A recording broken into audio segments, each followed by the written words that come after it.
But we went on a little adventure this week, Dan. You got us tickets to go see Luna Luna Yeah. at the Shed. I would say, For our listeners who don't know what it is, what is Luna Luna, Dan? okay, so Luna Luna is a touring, like, amusement park that was originally made in, like, 1987 by this Austrian artist, I think. Yeah. And he wanted to do, like, anarchist, crazy amusement park with artists. So he got a bunch of very famous artists at the time to create a work. So like Dali made this mirror thing. Keith Haring made like a merry-go-round. Basquiat did a Ferris wheel. Yeah. David Hockney did something. Liechtenstein did like the outside of this Hall of Mirrors. Whatever. So this was like a big hit in Germany. But yeah, so this was like a public arts initiative and trying and it was to reimagine and what then it art died. could And be then like. for some reason, like it was sitting in a warehouse, and then Drake bought it. Drake's company bought it, I guess, because he wants to meet young women, little girls at amusement parks or something more easily. Yep. He And bought now it for it's $100 million. 100 mil. That explains why it costs $100 per person on the weekend, which is insane. Just pure grift. So it's the world. So it was the world's first art amusement park. Yeah. A bit oxymoronic. Yeah.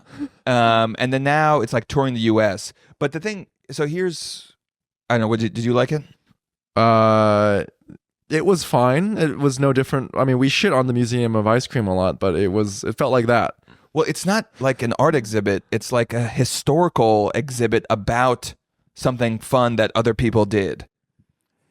You know? Yeah, I mean, I could tell that they were grasping for straws because, so listeners, you go into the Shed, which is located in the most cursed part of Manhattan, Hudson Yards. Yeah. Little Dubai, as I like to call it. It is, yeah, the vessel. That is Dubai Yes. energy to the max. Yeah, the vessel is actually very similar to the rides inside because it's like, is it art? Is it pointless?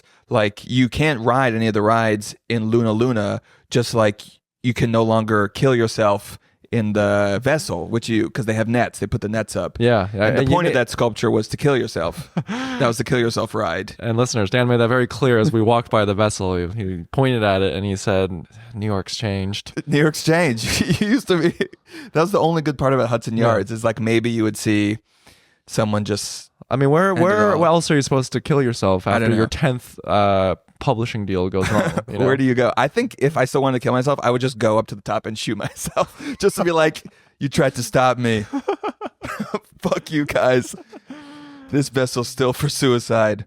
So listeners, don't commit suicide. We're anti that. Yeah. But if you're 100% going to do it, I think you could take down Hudson Yards once and for all. Yeah. If you shot yourself in the head at the top of the vessel.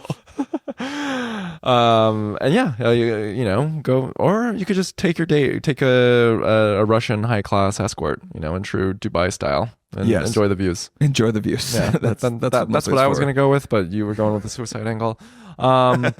So Luna Luna's in the Shed in Hudson Yards, and you walk in and there's like for one, all of the rides are roped off. No one can ride them. Yes. So you just look at the ride. It's like, okay, I could see how this could maybe be fun. It was just confusing to me because, okay, this isn't for children because no one can ride the rides. Yeah. And then there are people like you who have an interest in art. But it's not really art. Like, it's like decorated, but and it's, you can't activate it. So it's like. But what I found unusual is that, I mean, so Drake collabed with a creative agency, clearly, and they need to justify the $100 ticket price. And so the walls are just filled with just an assortment of random information. They're like, have the biography to Keith Haring. So if you're someone who already likes art and you're going to check it out, you're not gleaning anything new. You're like, yeah, great, I already fucking know the history of Jean-Michel Basquiat. By the way, we need a complete embargo on Keith Haring and Basquiat. No more exhibits, no more t-shirts, no more skateboards. We need a hard pause on any content of those dudes. We got it. It's enough. Nothing new can be revealed. We understand what they were going for. Get some new resurrect some new 80s artists. I hope this changes the mind of a supreme creative director who might be listening to this. It shan't. Yeah, it felt like Colonial Williamsburg, you know? Yeah. It's like, let me tell you about a time when some crazy artists made an amusement park. And like, okay, there was it looked like it would have been fun. Like there was apparently a theater where they had a farter and a violinist, and they would amplify farts. And it was like anarchic and transgressive. But now we just got a little sign that was like, in the theater, people were farting. And it's like, cool, that sounds... What am I going to do with it? I could have read the Wikipedia article. Why am I here? I'm kind of out on experiences in general. Like these types of experiences, like museum / art installation experiences. You know, like Slime Museum that I talked about on an earlier episode, or Museum of Ice Cream. And I get it. Like a lot of these corporations are just trying to find another segment to generate revenue through. Mm-hmm. But I've never been to any of these and felt like it was worth its money, and it overall was satisfying. No, they're for, I guess, Instagram. So you can get a nice little Instagram or like add a picture to your Hinge. Right. Or have something to talk about over your natural wine dinner. In the West Village, and it's not fun, it's not art, and it's not fun. So then what is it? What did Drake want to do with it? What's his motive behind this? That's a good question. I mean, he's just he's an art hoe at heart. I guess he's just an art hoe. He's trying to get some bipolar women. Yeah. With that's what he's doing with Luna. Ooh. So if this comes to your town, go to it. Go to Luna. Waste your time. If they did Luna today, right? Who would the artist be that they would commission to? Kanye West. Kanye West. Kanye West, absolutely. What would his ride be? I'm thinking like a play on "It's a Small World." Okay. Except the boats are just dildos. And sure. You just go into a cavernous shape of Kim Kardashian's ass. Yeah. It's a Jew world after all. that would be this new. Yeah, you took the words right out of my mouth, Dan. That's what it would be. Yeah, that's what it would be. Yeah. Or it could just be a Ferris wheel that's shaped like a swastika. You know, your choice. That sounds pretty Kanye West. Marina Abramovich, you would just have to enter like a dark room, and she just stares at children until they start crying. The Abramovich experience. At this point, fucking Marina, what is it, Abramovich? Fucking Marina Abramovich, man. My friend texted me and said that she did a collab with Massimo Dutti, which is kind of like... What did they make together? Did she just have a skincare brand? That's what I was going to say. At this point, if you're a business owner and you have not collabed with Marina Abramovich, you should just fucking give up. Yeah, she's going full. She's like Richard Kind. She's doing like, you know what? I'm in the twilight of my career. Fucking everyone gets Richard Kind of the art world. She's like, yeah, I'll do this fucking independent NYU short film. Who gives a fuck? I need the cash. Dude, my kids are going to Vassar. I need to pay for it somehow. She's fucking collabing with anything, everyone. Yeah, I guess performance art does not pay. I guess standing naked in a doorway is not where the money is. Yeah. So I what's their collab? It's just like every fucking fine artist fashion collab where it's a video piece and then it always starts the same. It's like, there's no formal thing to... No. How does it go? It's always the same thing, Dan, okay? So the creatives are like, what if we just did a video?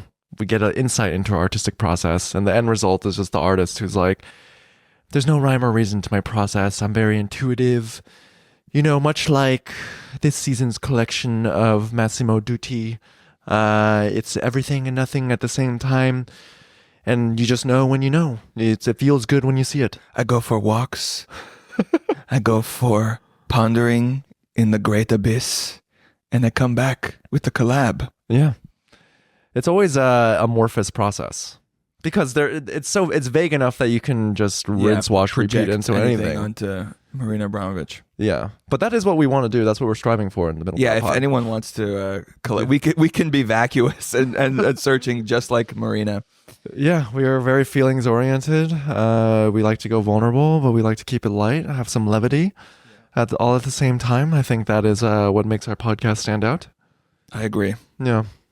Oh, I thought of one more. I thought of Damien Hirst dunk tank, but you just get Dunked into formaldehyde. formaldehyde. You get stuck there and get sold to a Russian oligarch. And then you just get chopped into pieces. Yeah, exactly. Nice. I think that'd be a good one. Yeah. They already had the Dali one was like a house of. It was already a kusama. It was just like a dome, a geometric dome with mirrors on the inside for people to take selfies on. Dali way ahead of his time. Yeah. And then that's what Noguchi too. He was making slides, put children's playgrounds. Oh, and the Noguchi slide would be great. Yeah, he was already doing that. Yeah. Yeah. And you just crash right into like a rice paper lamp at the end. You burst through it at the end. Or you just crash into a couple who they've already done Storm King and Dia, so now they're at the Noguchi Museum. They've ran out. They're like, "Fuck, we're on This was not the as good. outs." I'd rather I'd rather go to Beacon than to Astoria. Okay, that was Middlebrow.